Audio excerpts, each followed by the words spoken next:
Hello and welcome back to the Online Collections Technology Think Tank. For those of you who just joined the panel discussion, just want to point out, you can look, you've got on the display in front of you, we've got some interactive tools. So please, if you get a chance, I'm not going to run through it again because we just did it in our first session, but have a look at that. It's got information on the speakers, the agenda. The important part on there is the tab which is questions. So we'd love to hear your questions throughout. So please send them over to us and we'll put them to the chair and the panel. And then obviously we've got a section on download resources and a section on company profiles, the support profiles, which is Webio, who are really pleased to say supporting today's session. So, but enough talk from me. I will hand you over now to our chair of the event, Vanessa Northman from Step Change, who will now take over and introduce our panelists. Vanessa. Thanks very much, Colin. Welcome back, everybody. Hopefully my sound is a bit better. I had a bit of feedback that there was some feedback, so hopefully that's resolved. So on to this next session, which is very much drilling further down into customer engagement from a digital perspective. So delighted to introduce our next set of speakers. So welcome to Jonathan Booker, who's Head of Field Collections at Snap Finance. Mark Offerman, who is Sales and Marketing Director at Webio, and Richard Sharp, who is the MD for Oplo in the consumer division. So welcome, gents. So I'll ask you to give us a brief overview of your career so far and just some initial thoughts in terms of what you've seen during the last 6 months. So we'll start with you, Richard. Thanks, Vanessa. As you already said, I'm the Managing Director of Oplo, which is a rebrand of First Stop Group. We specialise in 3 specific verticals. We offer personal loans, unsecured lending, car finance, and second charge mortgages. I've been here for a couple of years now, and previous to that, my career spans over 20 years in financial services, working for Dollar Financial, GE Money, and the Bank of Ireland in various senior executive roles. Always focused on the customer, hence why I'm on the panel today. I think it's been a very interesting 6 months, to say the least, for everybody in financial services. And I think the last 6 months has actually been good from an engagement perspective, because from our perspective, it's definitely made people think differently about how we need to engage with customers, and probably has accelerated a lot of digital growth within business as well, because it certainly has in Oplo.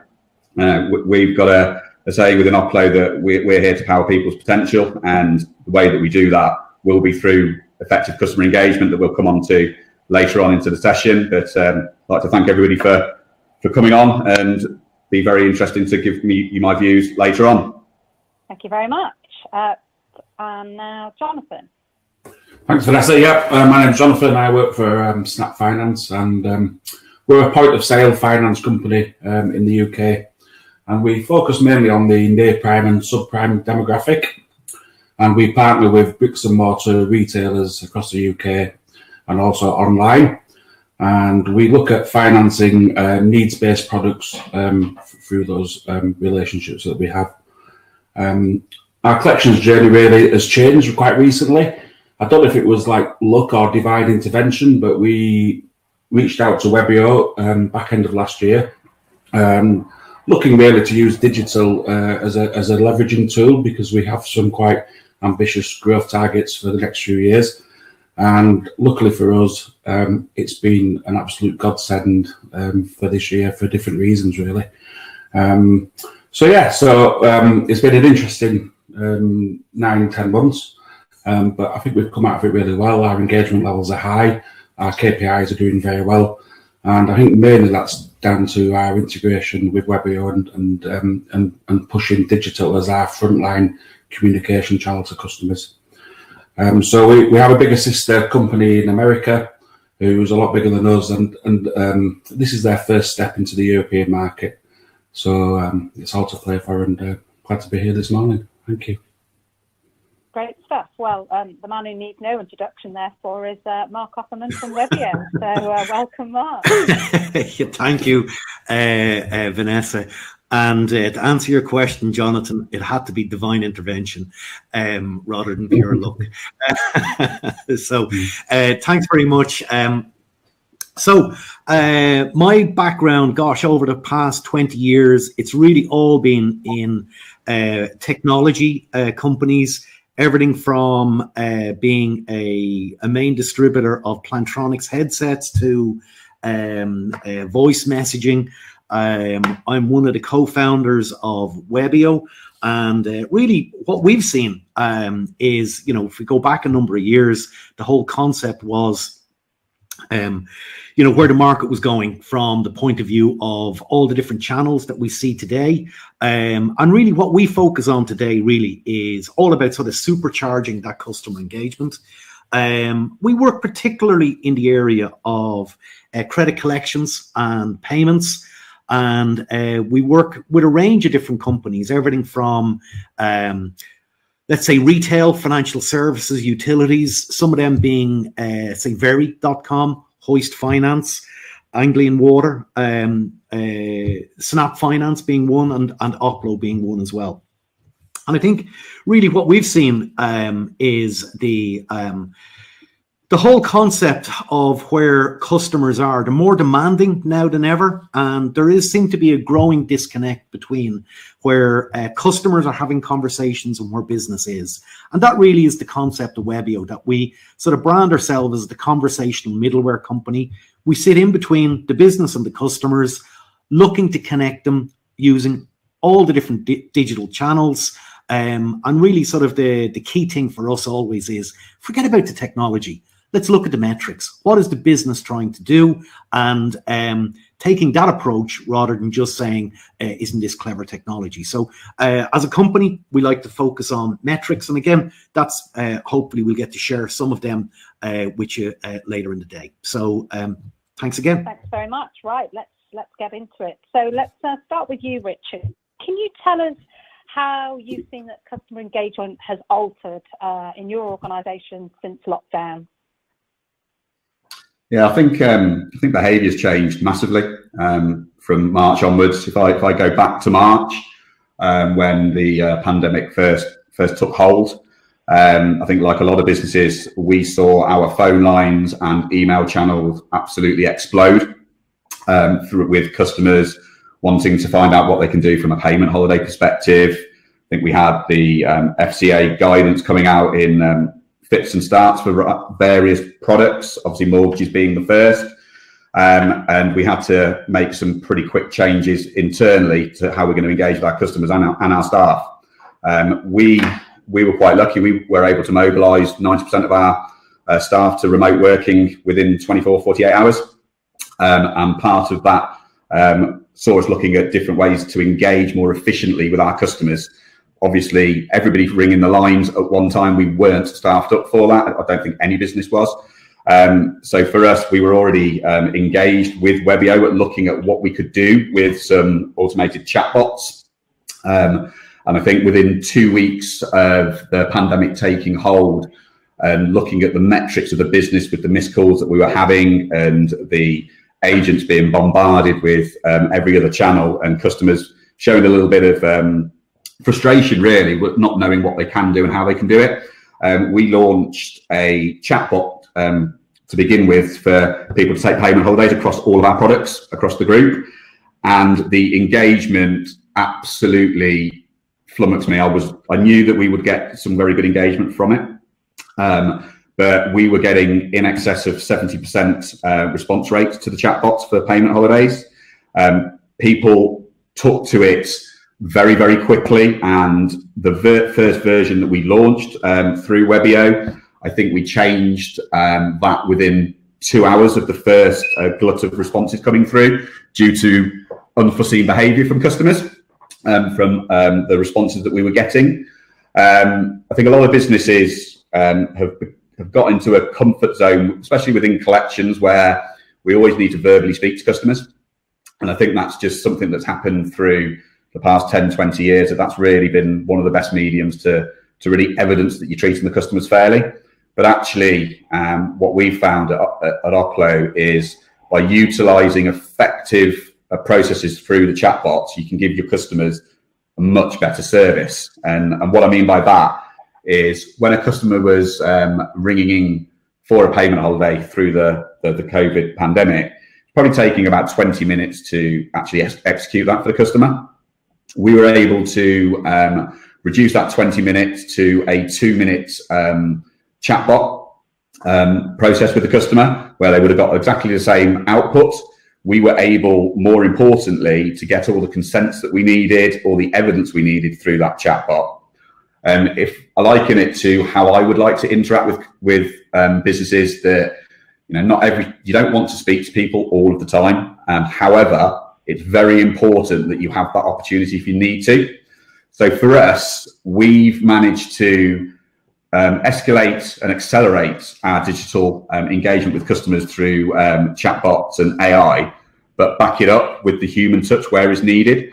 So within the chatbots that we've built, there is choices in there for the customers. If they wanted to speak to an agent, they can be immediately put through to that agent, because personally, I'm a very big believer in channel preference, and we shouldn't be pushing customers down a route that they don't want to go down, but giving them the opportunity to use multiple channels to actually engage with us effectively.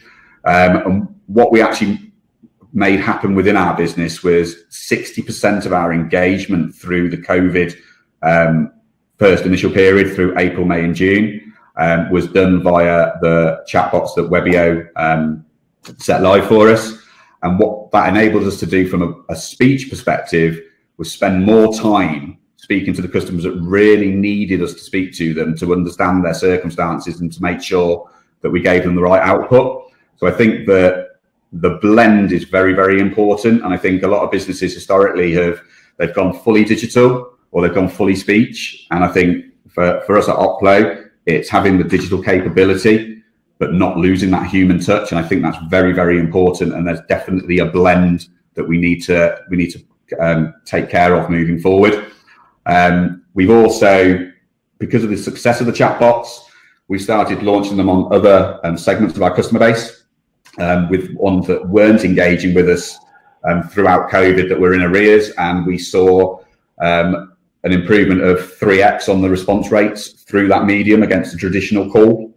And it's kind of that same old where if you continue to call a customer at different times of day and they're not picking up, why would they pick up tomorrow? So we need to be more efficient and give people more choices to engage with us. So for me, the biggest thing is we've accelerated our digital engagement. It's been a roaring success, and we're now looking to have that ability across all of our collections customers with options for payment plans, etc., without needing to speak to us, but more importantly, enabling the agents to spend the time with the customers that they need to, rather than the ones that can self-serve.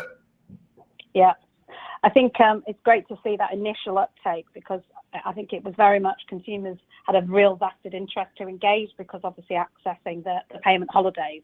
But I think it's interesting that you've been able to move that into other channels and seeing, increasing engagement in that. So, Jonathan, from your perspective, obviously you're working with Webio as well. Has it been a similar journey? Well, I've got to say I've never met Richard or spoke to him before in my life, but the synergy between his numbers and our numbers, I've got it here written down in front of me, is unbelievable. I mean, we were probably on this before COVID, just because of our growth trajectory, but we were kind of 50-60% phone and dialer interactions, and 40-50% field interactions, because we have a field team that goes out to support our customers last year, and that's moved to 60% digital, 20% field, 20% dialer phone, inbound phone activity. If you'd have said that at the start of this year, I wouldn't have believed you. I wouldn't have thought it was possible. So that's definitely synergy in those numbers. And again, so if you look at kind of inbound and outbound dialer compared to digital, it's 3x, same as Richard, 3x response, which is fantastic. And we've had exactly the same experience it does then release, because quite a lot of our bots have the option to speak to a human at any moment in time, either via SMS or via telephone. We've had exactly the same experience, really. It's allowed for our agents to work from home. It was quite an easy transition, really, in the end. And they really focus on customers that haven't got what I'd call a binary transaction to do. So if a customer needs to pay, needs to check a balance, needs to set a payment plan up within parameters, all of that can be done quite easily from the bot. It doesn't need a human to interact with that. And it allows us to reach out to customers that are going towards IVA, got severe financial difficulties, lost jobs, and really, spend more time talking to them rather than talking to a customer that just wants to ring up to pay £30, etc. So very, very, very similar experience. I think where it was also a little bit key is that we have two ways that our bots interact. One is kind of a solution-based, but one is kind of an information-gathering-based kind of bot. And we saw that was fantastic for us during COVID. So we were able to literally write a bot today and get that out tonight for tomorrow, gathering information from customers, being able to understand customers' individual circumstances, and then being able to return to them digitally with some solutions that are tailored for them. So very, very, very similar experience to Richard. Great, thank you. Well, I'm going to go to a question from the audience now. So, and feel free to sort of chip in. But what's the initial engagement? How do you drive that initial engagement via the chatbot, and what platforms were they on? I think the audience has asked for that to Richard to start, but maybe Mark, from a Webio perspective, what's your best practice? What have you found most effective across the organisations that you work with? Well, look, I think from a digital channel and from a conversational, really the one that dominates everywhere at the moment is still SMS. What you're seeing is WhatsApp is starting to come in and is on a growth rate, is very high. But the majority of these type of conversations and automated and all the rest, they typically would start with an outbound SMS or an inbound. So really, if I was to pick one channel where most people start, that would be SMS. That probably would be similar to what Richard and Jonathan. Richard, from your point of view, would that be where you've seen? Definitely, totally agree. We started off with just the initial SMS platform and transactional SMSs just to test the platform.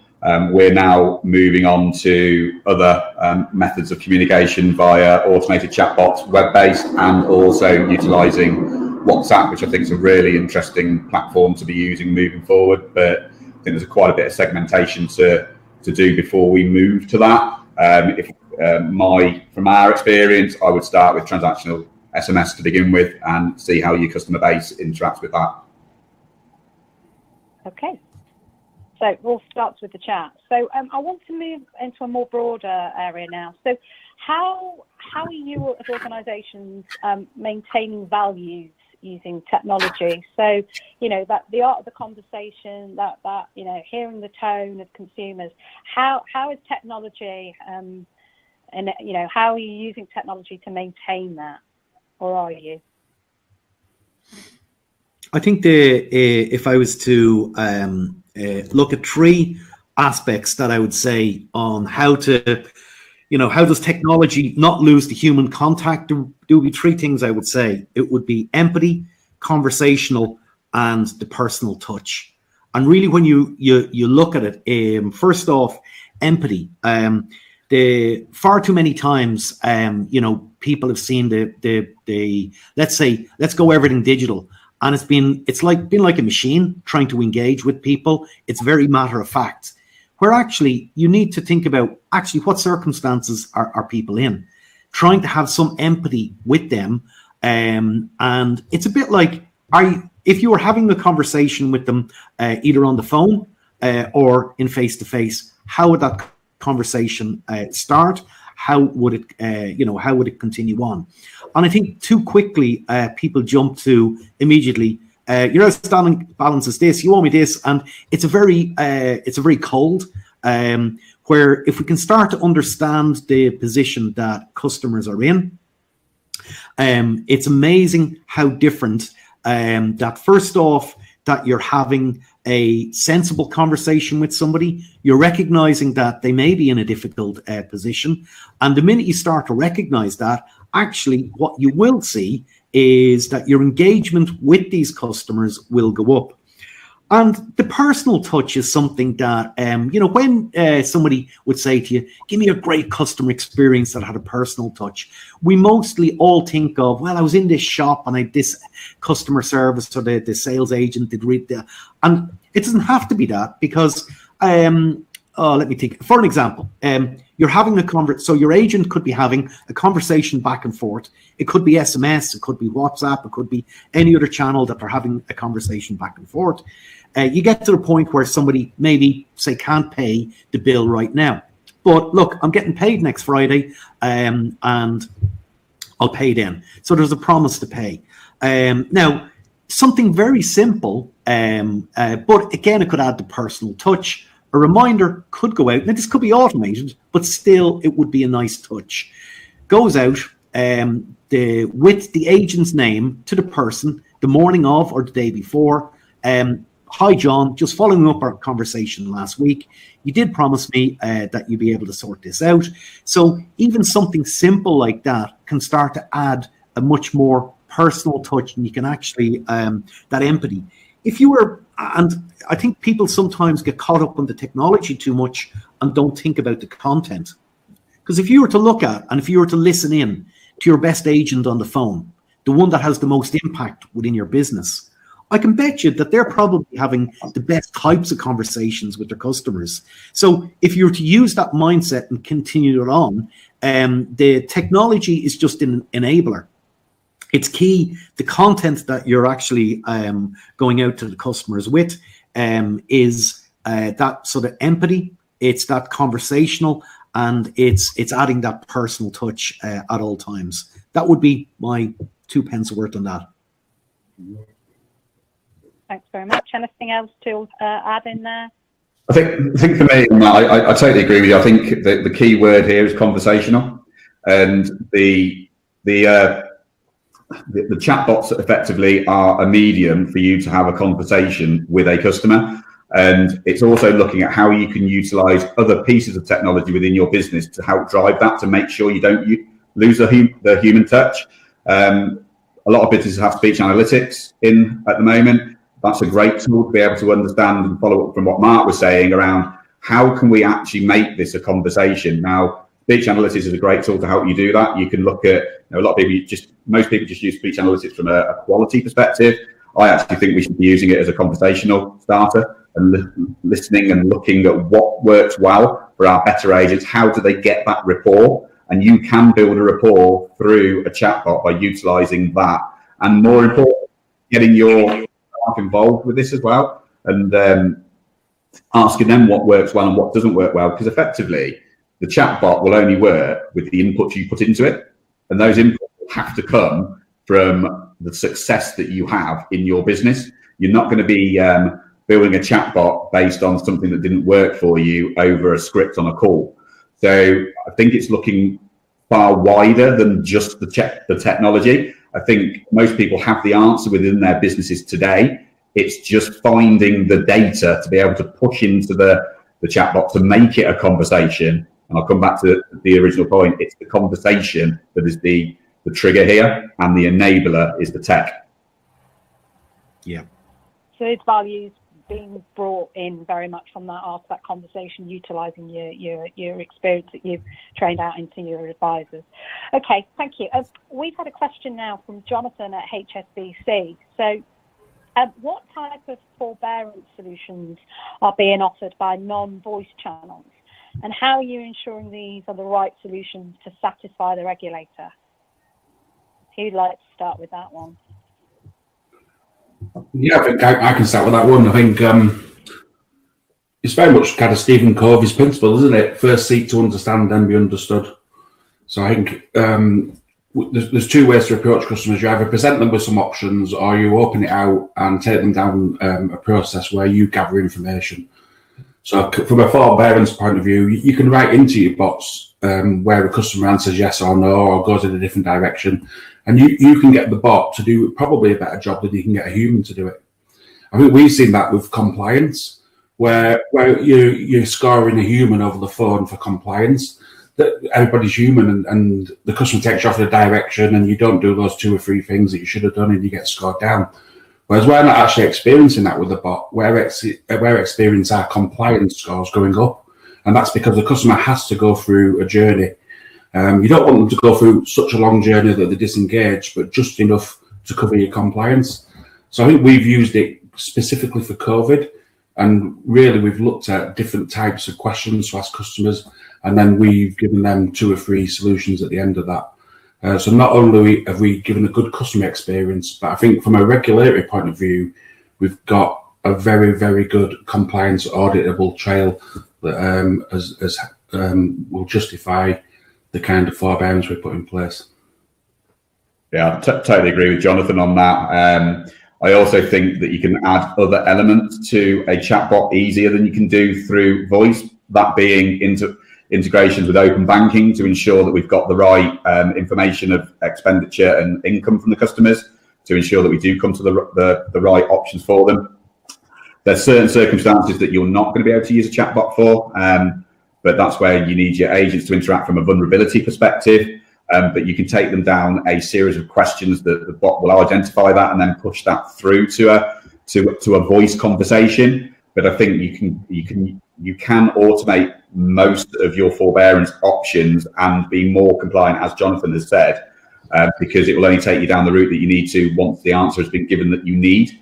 I think a key here is, and it's something that we are looking at, is integrating the open banking journey into that chatbot moving forward. And I think that would be full and complete then. I think the biggest issue that you have on forbearance is identifying, is it the right forbearance for that customer, and did we come to the right solution for that customer?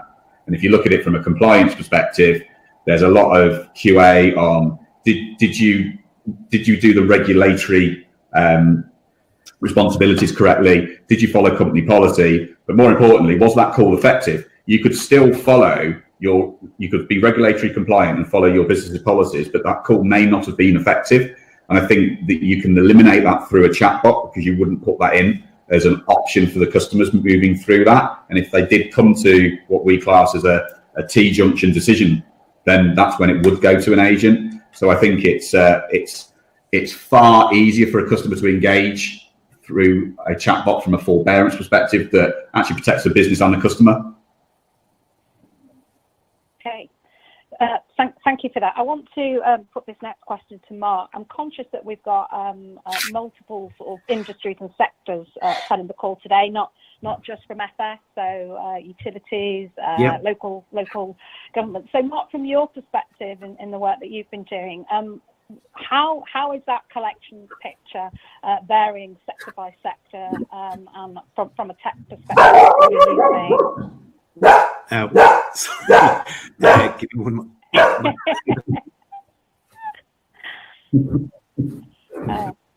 hope that's not amazing. Well, Cookie answered that perfectly for me, so I'll no.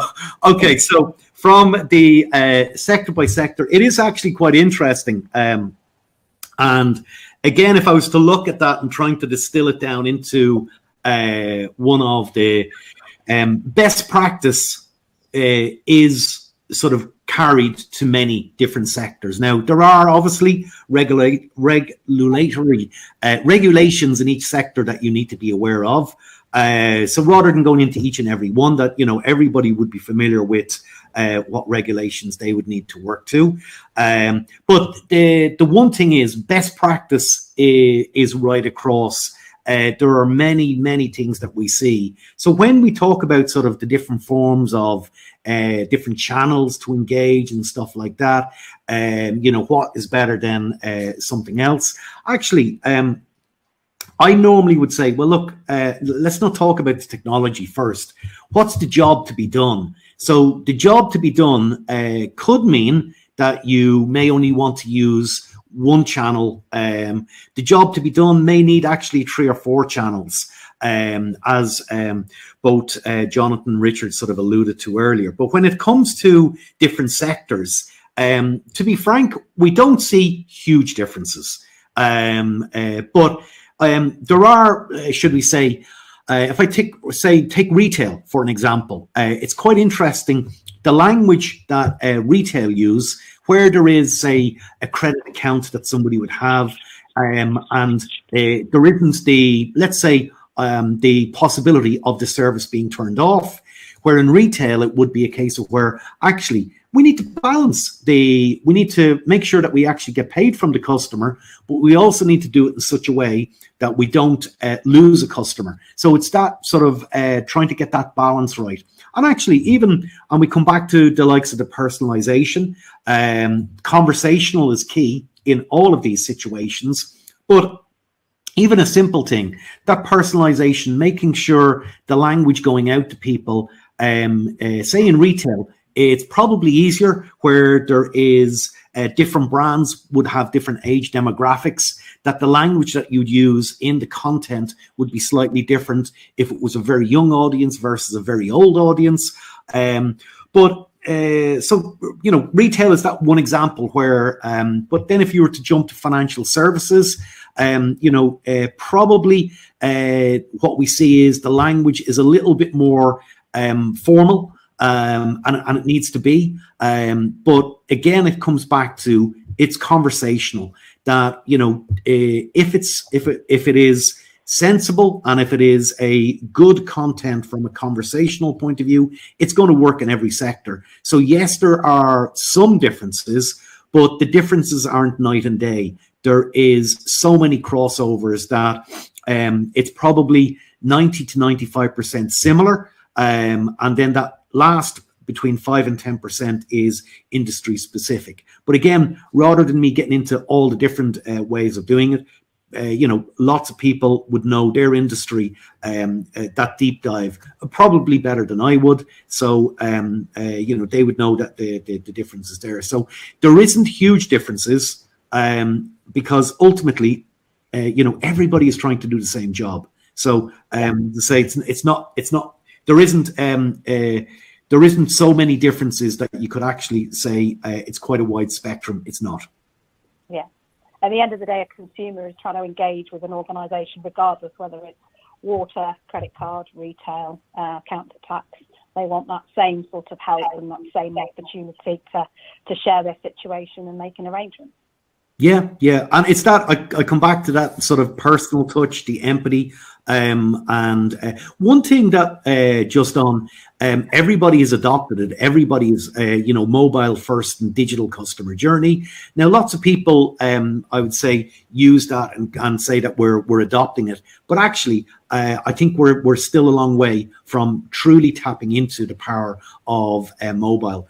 And most consumers will, on any visits to websites or any brand, it's mostly probably between 60 and 70% of those engagements will happen over their mobile. So if there was one takeaway, I would be saying to people, you really need to start designing it more for mobile and making that a great experience. Okay, thank you. So I think we've got 7 minutes left, so I'm making sure that we don't finish with our last question. So finally, how can the technology be used to identify different customer types and influences the propensity to pay? So the old sort of can't pay, won't pay, in order to tailor that approach without any previous engagement. So are we into that sort of AI, machine learning, the data that sits behind it, and from a technology perspective, what's happening already? And open that to any of you to start. Yeah, I'm happy to start there. I think, I mean, I broke it down similar to the guys in, it's all about tone, type, timing, and optimization. So the tone that you use tailored to a customer's situation is absolutely key. The types are either open and fact-finding or factual and solution presenting. Also the timing of when that goes out, what time of day, what time of week. We know that Mondays and Fridays, for example, are better days for us. Weekly, but also end of the month, start of the month is better days. probably all tied around paydays. And I think the key to all of that is understanding and optimizing that. So using the AI to look at a customer individually rather than a bucket of customers and saying, actually, that customer there prefers to be contacted by SMS, prefers to be contacted on a Monday morning at 8 o'clock. And that type of customer prefers a factual, structured message where they can make some choices. And being able to then, when that customer has another event in the future, being able to actually say that customer is going to get that message at that time in that way. And I think that's key to us really kind of making it a customer-centric journey rather than a bucket and silo. So you'd probably end up having maybe 100 times, 200 time journeys for customers to take, rather than probably the 5 or 6 that we're traditionally used to. Where I think as well that could be key for the future is not only from a collections point of view, but specifically in our sector, the subprime and near prime sector. The bureaus are very good at understanding which bucket that customer sits in, but they don't necessarily help you from a scorecard and lending kind of viewpoint. So I think that once you've gathered that information from a collection point of view, you then be able to look at the propensity of customers to pay going forward, and you'd be better. You'll make better underwriting decisions. And I think that that's where the artificial intelligence and also the MI that comes out of this collection kind of journey will help the industry going forward. Thank you. Jonathan? Sorry. Richard?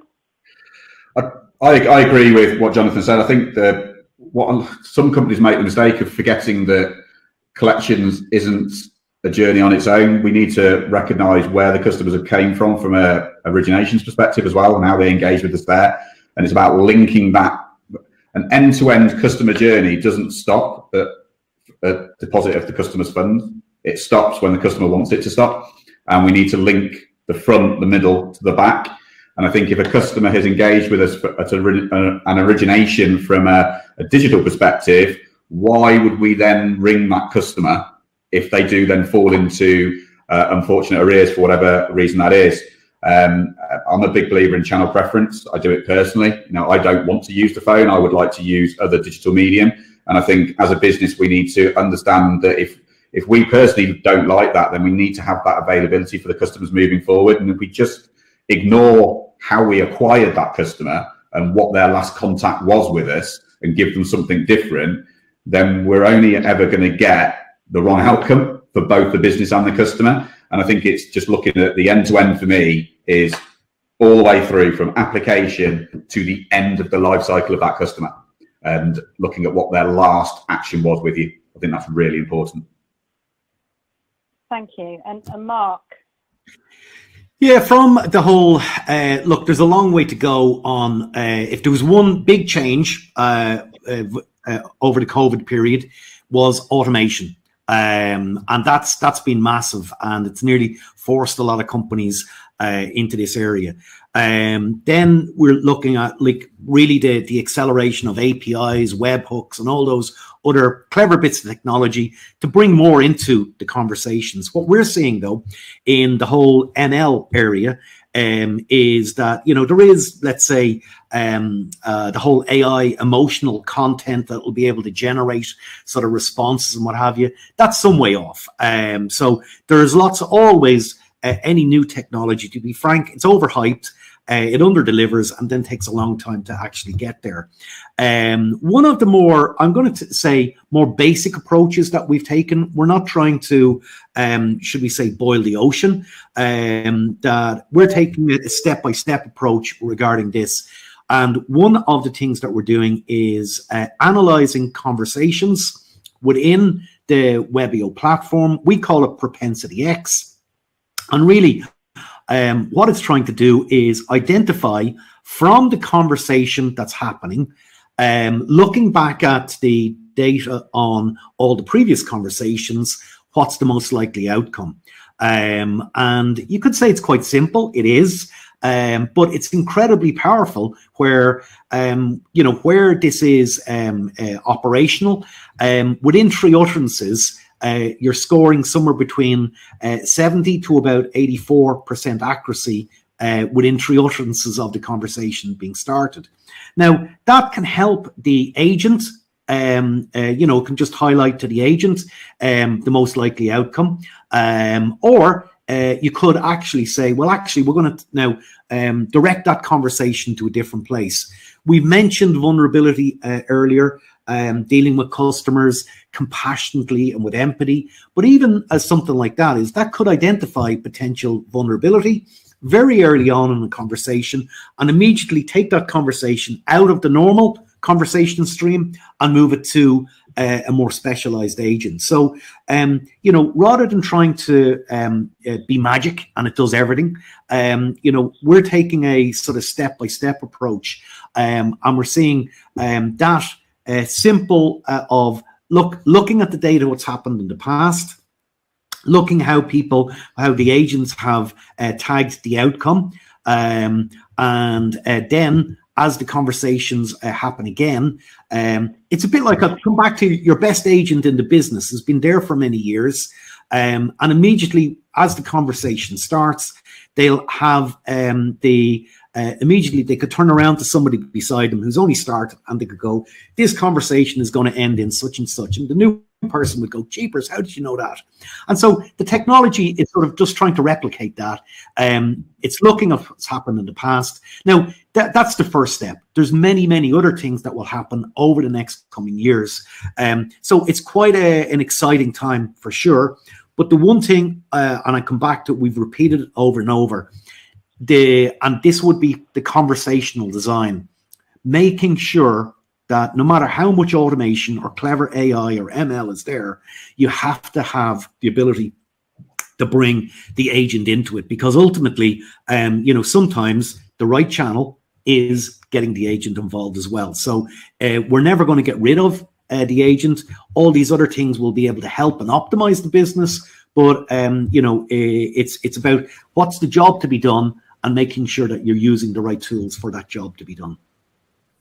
Brilliant. Well, I think that's a great place to leave it there, that the future of our collections agents are safe, like you say, enhanced with some great tools. So look, just want to bring this to a close. Thank you so much for all of you. I think we could have continued that over lunch, but hopefully people can follow up to you via LinkedIn. So we've got a couple of polls now, which my glamorous assistant Colin is going to put them up. So Colin, over to you. Yeah, thanks, Vanessa. Yeah, and Mark and all the guys so far.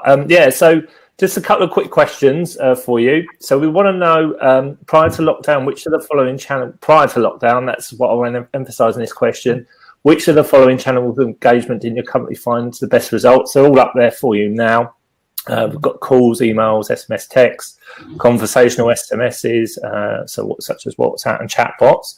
So that's the first one. Hopefully we've given you enough time on that now. And then we'll just gather those results, and we're going to share these online at some point.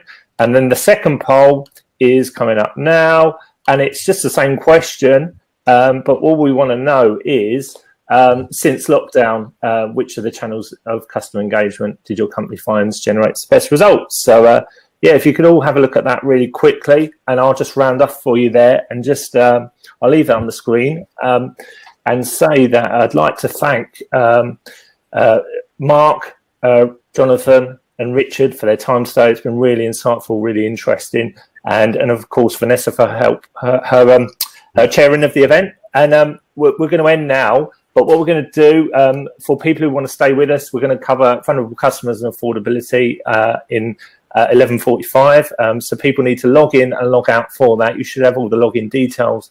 If not, go to the Create Connect website, have a look at all the links, and you need to sign up pretty quickly. But I'm just going to round off the broadcast and say thank you very much for everybody's time today, and hopefully we'll see you all again soon. Thanks a lot, everybody. Bye. Thanks a lot. Goodbye. Cheers. Thanks a lot. Bye.